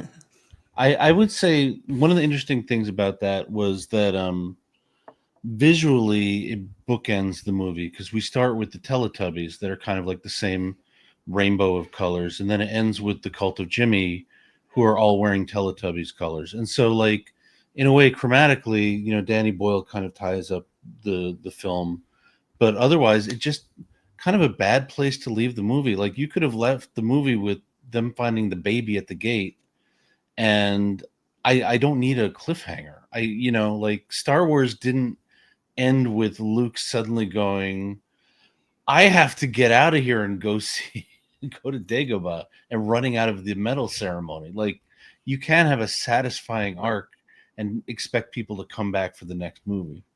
No, but obviously the medal ceremony sequence works because they know better than to give a medal to Chewbacca. Because I mean, look at him, you know. Right. Yeah. Sorry, So, son of a bitch. uh, I would have been great if like it turned out Wookiee was their version of the N-word the whole time. they're like, you're not supposed to call us Wookiees. All 'Cause his they're- rage comes out of that. That's the That- only reason he's angry. Turns out that's the thing Han Solo won't translate is like every time someone uses the word Wookiee, Chewbacca's like, "What? I'm going to kill that guy." Yeah, would not be hilarious if the whole time, what's his name, Chewbacca was trashing Lando Calrissian, and then Han Solo's like, "Hey, he likes the food." He said you didn't put too much hot sauce on it. No, don't Let the worry Wookiee win. That's our word. I'd rather kiss a Wookiee. So I think that if we're going to rank it, I for the most part, I kind of enjoyed getting another story from this series. It wasn't perfect, but I guess I did misspeak a little bit. I did find Ralph Fiennes to actually be very interesting. But at the same time, I still feel like it was more familiar territory, like what we're talking about. I am interested in seeing what they do with this Cult of Jimmy, and I assume that that's the movie that Nia DaCosta has already filmed. Hughezy, after this film, would you be very hesitant to see that movie, or will you just hope that there's another Karate Kid movie to see on the same day and you'll be okay? No, I'm definitely going to go see the next one. It's been confirmed like Cillian Murphy is in the next one, so the next one's more of a direct sequel to the first. It will be interesting to see what happens, but there's no way it's going to be any worse. But the one more plot hole I noticed, like the scene that I really loved, I thought was really intense, was when the Alpha was chasing the dad and the son back through the path. But when the Alpha was killed, he landed in the water. So doesn't that mean that all the ocean is infected now? Yes, as long as if you drink out of the ocean. But that's a great point. So then shouldn't you get like infected fish? Or no, they say in the second film, I think that it doesn't cross species, right? Am I correct on that? Wait, Hughezy. It's the same reason why you won't get AIDS if you're in the ocean and someone has bled into the ocean, because the blood gets diluted immediately. And I'm going to interrupt you. You have to have a concentration of the virus cells in order to get infected. No, I do have AIDS. I was going to say that is exactly how Hughezy got AIDS. He decided to swim the channel. He wanted to save money on the train, and he was just going to swim the channel. Belfast. Dr. Liam, AIDS Doctor, is my new favorite show. Look, when I was a kid, they drilled into us all the way. So did Jimmy Savile. After that great comedy, the Ryan White story came out. I mean, that was a laugh a minute. By the way, speaking of this topic, I don't know why I'm bringing this up now. Adam Lassiter, I won't hurt you, Adam. Just cover your butthole if you come to the States. You know, I've asked you many times why you don't visit the States. I think Adam Lassiter is the reason you don't come here, Hughezy. Yeah, and probably the States probably isn't going to be around for much longer either. So that's a great point. Maybe why you can. Yeah. I did go. My one claim to fame was I was in New York for a few days in 2004, and I got to see some of Spider-Man 2 being filmed. Oh wow, that's my favorite one. I like that one. Yeah. And I yelled, "You should put that sequence on the train!" And they went, "Hey, it's a good idea." And then what happened? And I said, "No worries." Yeah, you could have gotten a producer credit, but you were like, "Nope, just trying to help." Put the Twin Towers in. Well, that was the teaser trailer for the first one. Is he puts like a web hammock between the Twin Towers and he lays down. I don't know. I can't believe that they don't show that. So, Liam, my question for you, especially because if there is, if you are willing to see this next film, then we'll probably all go in January, and I'll have 4 sodas, and it'll be my birthday popcorn, and I'll share with you guys. But would you see the next film in this series, Liam? I fuck with Cillian Murphy, so I would go see it. So Yeah. he's, but just so you know, he's Anytime the only next one. in that, he's in that one, but Yeah. the third one is the one that'll really be about him. But he is definitely in the next one. But anyway, sorry, finish your thought. No, I was just gonna say I fuck with Cillian Murphy. I fuck with dropping dong at Cillian Murphy. I'll probably go. If you guys go, I'll go see it. All right. Honestly, otherwise it's the kind of movie I would wait till it came out on streaming, I think. But I don't like going to see movies alone. First of all, I love seeing movies alone, especially when it's the Phoenician Scheme, the latest Wes Anderson movie, where I had needed no distractions and I still didn't get it. Check out our previous interview, our previous episode with Kaylee from Once Over with Kaylee, where we talked about that in all the Wes Anderson movies. I like going with you boys. And one day I'm going to see this home cinema that I hear so much about. And by that, I mean Tony from Hack the Movies home cinema. I like the idea of Hughezy coming here. Person. I'm sorry. I like the idea of Hughezy coming here and to visit the AMC 16 Burbank. No. We're going to take him to the AMC in Inglewood if Hughezy comes here. Oh yeah, if you used to, I'm told, because I didn't grow up here in Los Angeles, as a lot of people know, but at the Magic Johnson theaters, there used to be a message from him at the beginning where they would tell you to not wear your gang colors in the theater, and they would be like, for this movie, he would warn you, and I was like, man, I think I wouldn't stick around for the movie. It's also like a little too late, right? If you put that at the beginning of the film, everyone's already there dressed. So are people going to like slowly and solemnly take off their reds and blues? And there's nothing like taking life advice from a guy who has AIDS. Well, he's HIV. He's HIV positive. That yes, he did indeed get it from the He's ocean. a carrier, though. But it was the Pacific Ocean, so you don't have to worry. And then, ironically, his son actually became the human embodiment of AIDS. So, the funny thing is, like, if you listen to that interview on Stern after the Magic Hour, he's HIV extremely positive. Like, he has a lot of great things to say about it. You got AIDS. Stern's famous comment: "You got AIDS the fun way." Yeah, that's true. I mean, look, there's good AIDS. Yeah, the fun way to get it. I don't want Hughezy to get a bad reputation as opposed to the upstanding citizen that he already is. So this was super chatted to Hughezy's channel. Who, What, Why, with an amazing Bill the Cat there as his icon. Liam makes people uncomfortable at barbecues. You've been warned. I don't know if that's a real story, but there's $5 attached to it. There's a fella who was embarrassed when a Sex Pest story about him came out. Oh, and instead of like being in any way embarrassed, he decided to deflect by saying that someone who then went on air with me and confirmed that he was lying had told him all these crazy stories about me. So that's what's going on with that comment. Okay. Can I tell you a very true story about why someone didn't attend the school reunion last weekend? Yes, please. So we were all wondering, I'll say his name. I don't care. Where's Peter? Say his first name. Yeah. Where's Peter? Turned out that during the week, Peter was arrested for being a pedophile. And so I hope he's in prison. And if his last name's File, you're going to get sued so bad. Did he get most likely to get arrested for pedophilia award, though, at the reunion? The or weird did you still thing, come in second for that? The weird thing is, we could tell even back then at school that this guy's a creep.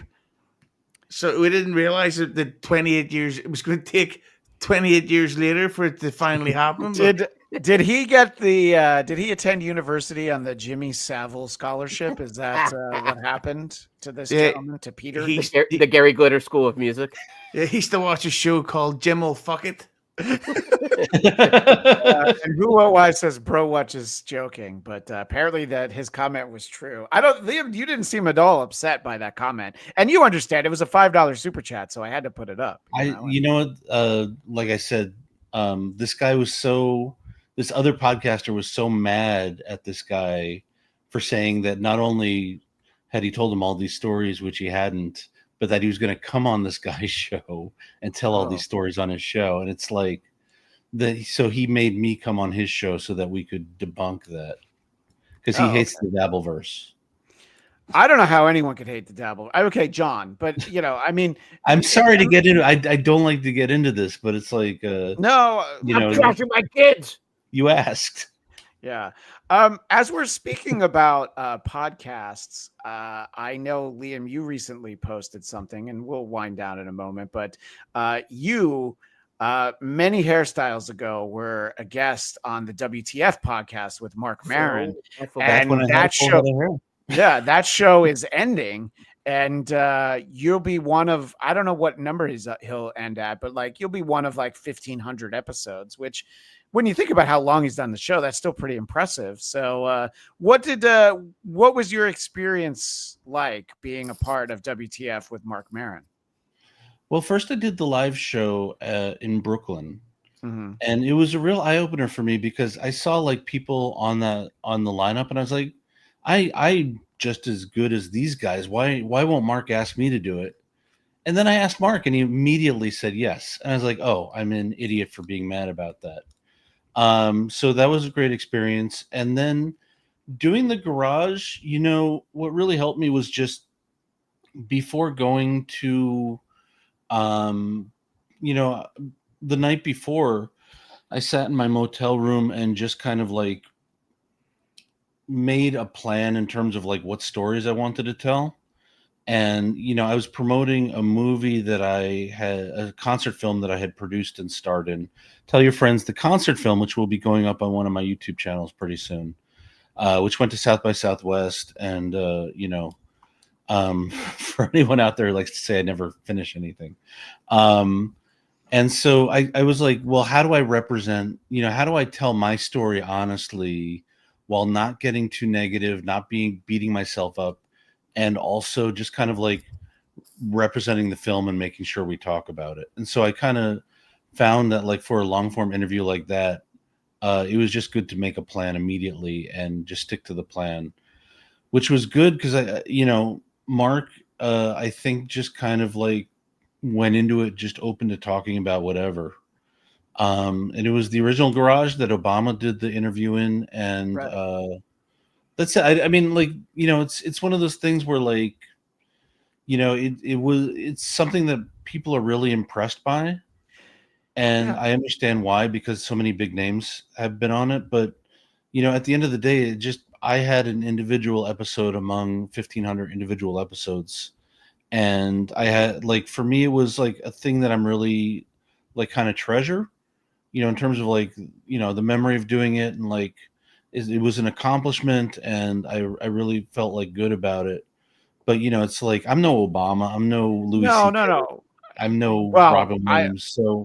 My understanding is that you tend to keep your belt buckled when you're around female comics. So yes, you're certainly not one of those names you said, and we all know which former president I'm talking about.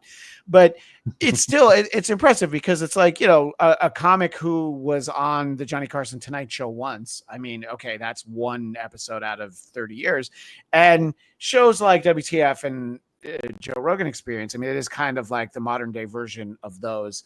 You can argue the bump you got back in those days from those shows being something that you can't compare to, but it's still impressive to have been a part of that show. So I did want to ask you about that. And him ending the show, I think seems fine, because when you get bored doing a show, that's exactly when you should stop doing it. I will say I would have been more impressed. But I've known Mark since I was like 20, and doing like being an open micer in New York. And he was like one of the guys I really looked up to. So it's always intimidating when I have a one-on-one conversation with Mark, because he's like always that guy. Plus he's like kind of angry and crazy. Yeah. And like, especially in New York, when he was kind of going through everything he was going through with his first wife, he was a little bit unpredictable. And so it's like when you're a pup, like when a dog's a puppy and then it grows to be a huge mastiff, but it sees its owner as the guy who's like 100 times bigger than him. That's how I am with Mark Maron, Well, my favorite thing about Mark Maron is that He's not dead, by the way. He's still with us. So his feud with Jon Stewart is real, and it's really simple because he said Jon Stewart's a sellout. I can't believe he's doing this show on Comedy Central called Short Attention Span Theater.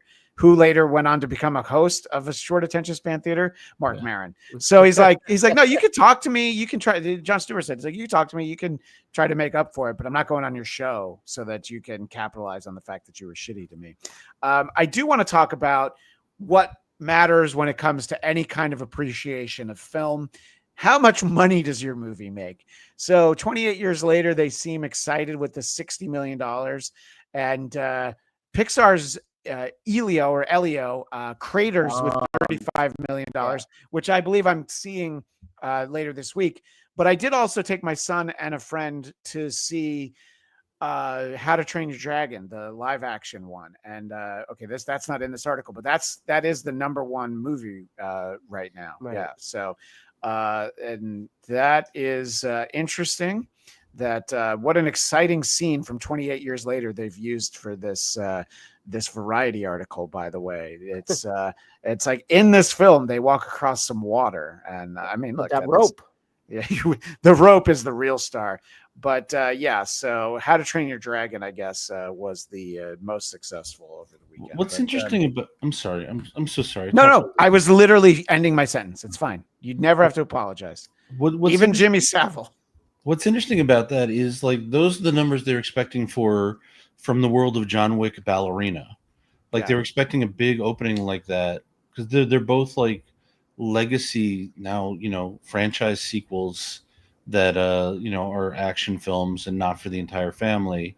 And it's interesting, like Ballerina just made 100 million, but on a 90 million budget, it's never going to make its money back. Yeah. Whereas like this is going to be a big, huge hit and a big financial success. And there's no predicting that anymore. By the way, I didn't take a piss break. I actually went off to write the script for Ballerina 2.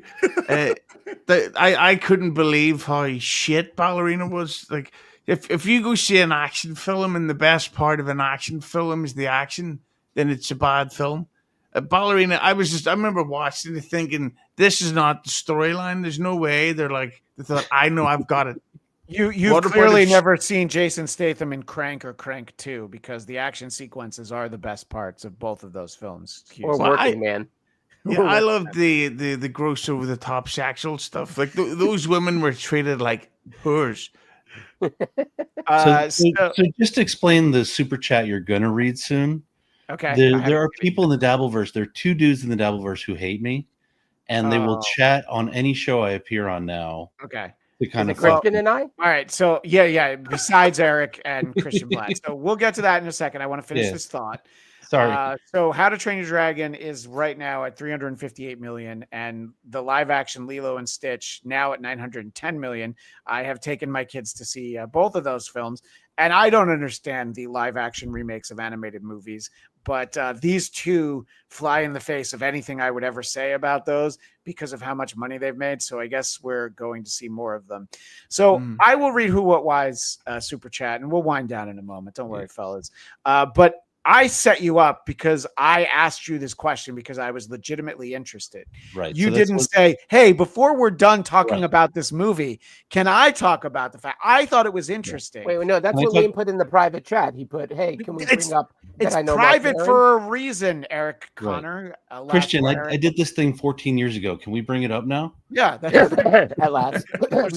That's actually why Liam was a few minutes late. We were negotiating. I was like, I really don't want to talk about it. He's like, if I don't talk about it, I'm not coming on. I really want to plug this story I've told a million times. So I know, Mark, I've been in his garage. God, Liam, you're infuriating. Hughezy got $5 for that. I get nothing for that. But wait, we don't get a quarter each of $1.25 for each of us? You get it in 28 days. All right, I'll wait.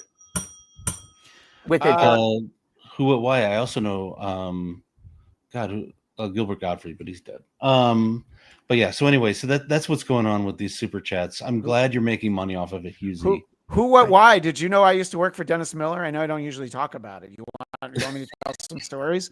Do you want me to tell stories about how I also knew Norm Macdonald? I can tell those stories. By the way, tell your friends the concert film features interviews with my friends Jim Gaffigan, Kumail Nanjiani, Good. Lewis And Black wanted to do it, but he couldn't make the time. Is there anybody funny in it though? Me. Yeah, there you go. Okay. Is this Kristen true, Schaal and Eric? Kurt You Russell. changed your name to be I Own Mark Maron's Old TV. So You noticed that? I mean, it's really awkward. Geez, I don't like talking about these things, but yes, I do own Mark Maron's old TV. There's no interesting story about it. That's why I only put it there. So moving on. No, please. You know what? You have fuck Mark you. Now Maron. we're zoomed in. I don't want to say how. Now I'm solo. I don't want to say how I got this. I don't like to drop names, but Mark Maron's old TV is currently in my backyard, free of any streaks of whatever drugs he may have used on that TV screen. It is a fabulous old television. Mark Maron, I've never met you. Thank you for the TV. You're a mensch, you're a gentleman, and I like Liam. I promise.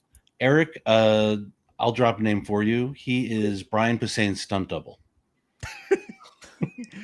By the way, the one punch says, "Wait, are we boasting?" I don't have that drop. No one told me there'd be boasting.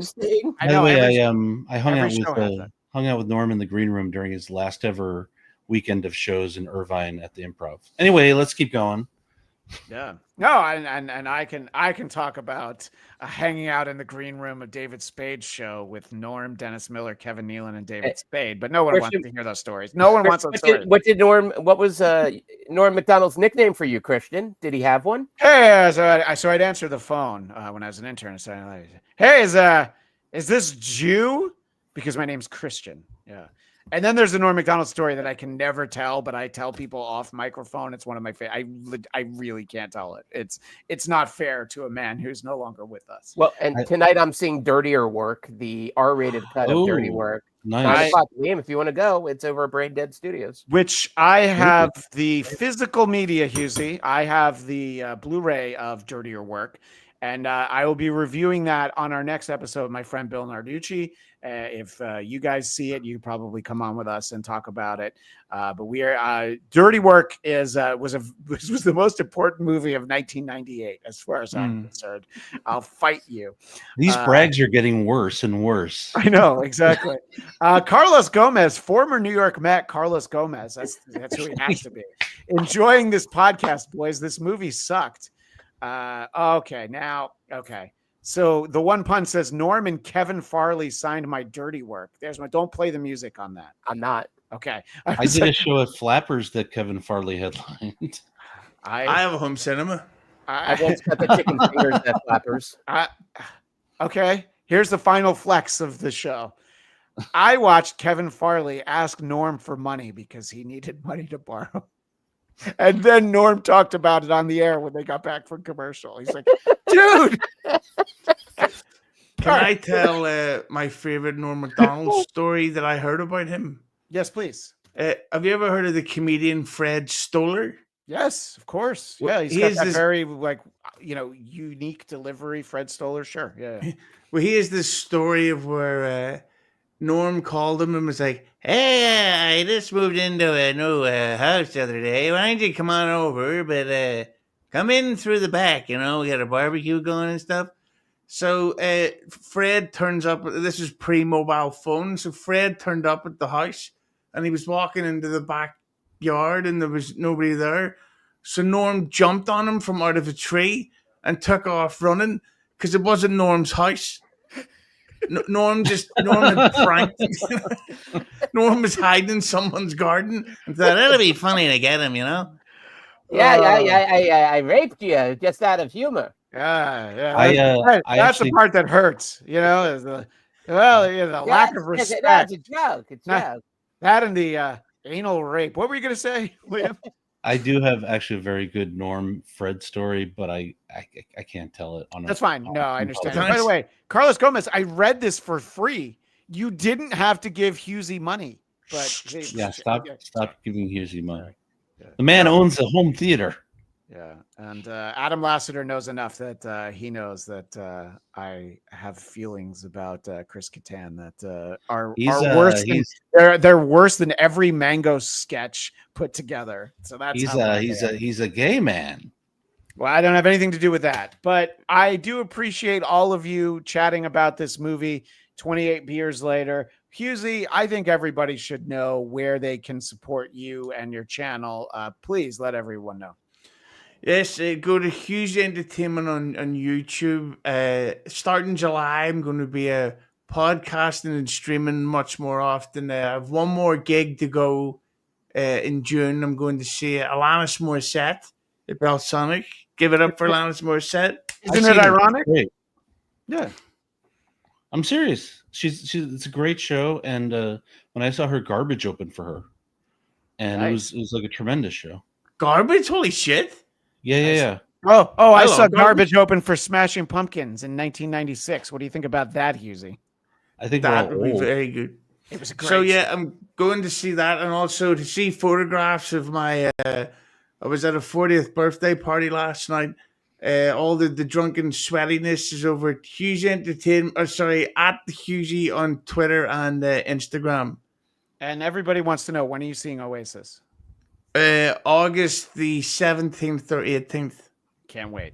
All right, I can't wait to hear about that. Are you going to see Oasis? Absolutely. It only cost me $500.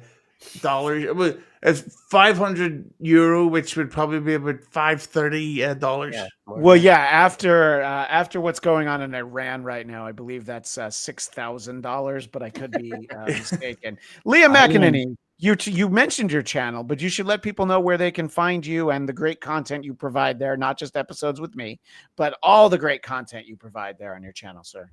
I just want to say I've been toying with the idea of flying out to see Oasis, and also seeing Springsteen in Milan on the last stop of his tour. But I love that idea. Those are expensive propositions, and I really have to think about it. Just remember, new Springsteen out on Friday. Thank you very much. Oh, Tracks, right? The new Tracks. Yeah, that's right. Well, there you go. I'm going to be doing an episode. Speaking of my podcasts and where you can find me, I'm going to be doing an episode on a couple of Springsteen and E Street Band albums that nobody knows about, because they actually wrote and recorded the material for an old R&B singer, like a really obscure R&B singer. And they did 2 albums The Weeknd. between Nebraska and Born in the USA.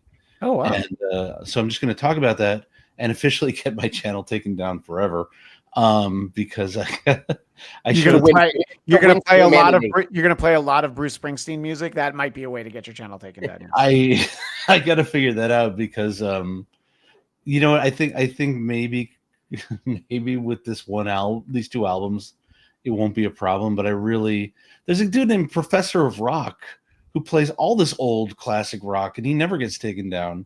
So there's got to be a way to fucking get around that. Legitimately, I told you the trick that I can put you in touch with Hackride, because he does understand.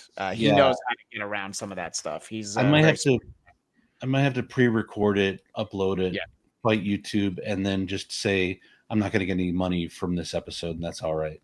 Who, what, why? Love you, Liam. Hughezy, you're a boss. They always say that.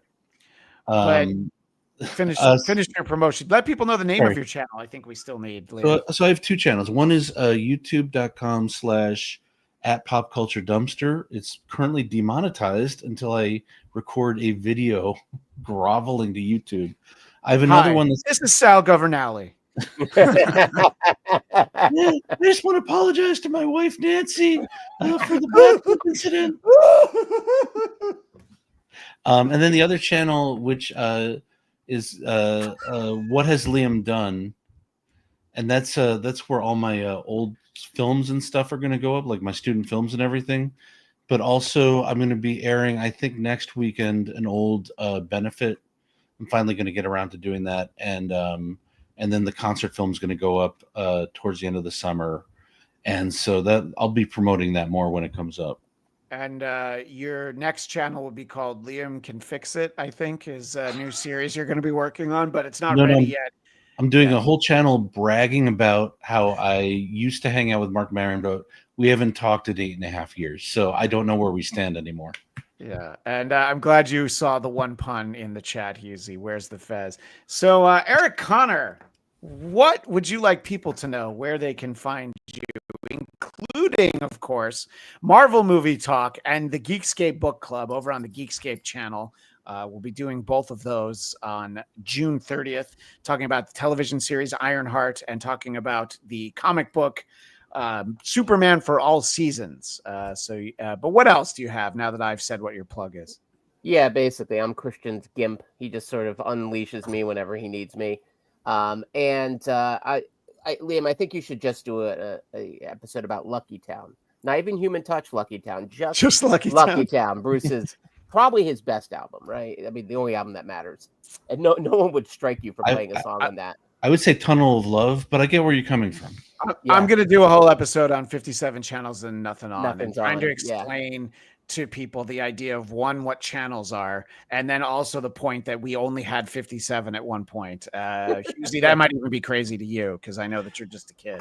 If you're doing a Springsteen episode, don't invite Quadfather on because he'll not react well to Born to Run. He won't stand for that.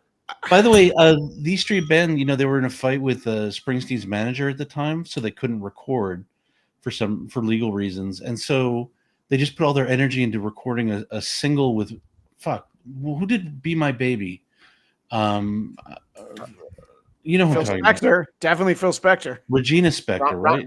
Ronnie Spector. Ronnie Spector, that's it. Yeah. So they put all that energy into like just doing a single with Ronnie Spector, which look it up. It's amazing.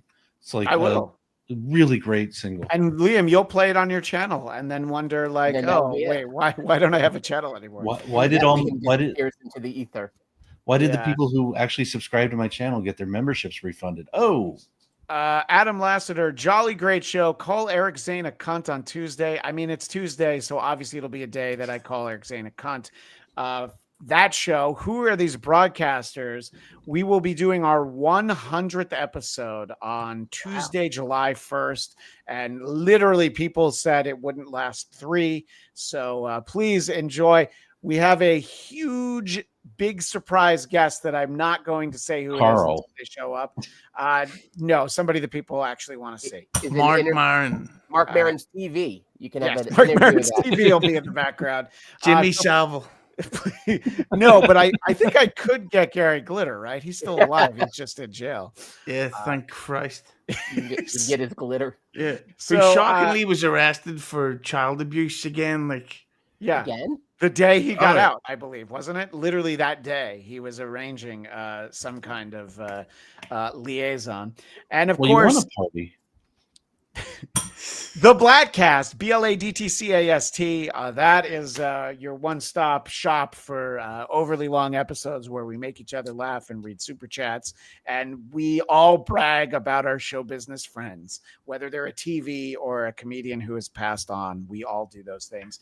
That is all the time we have for now, but I will see you next time on The Bladtcast.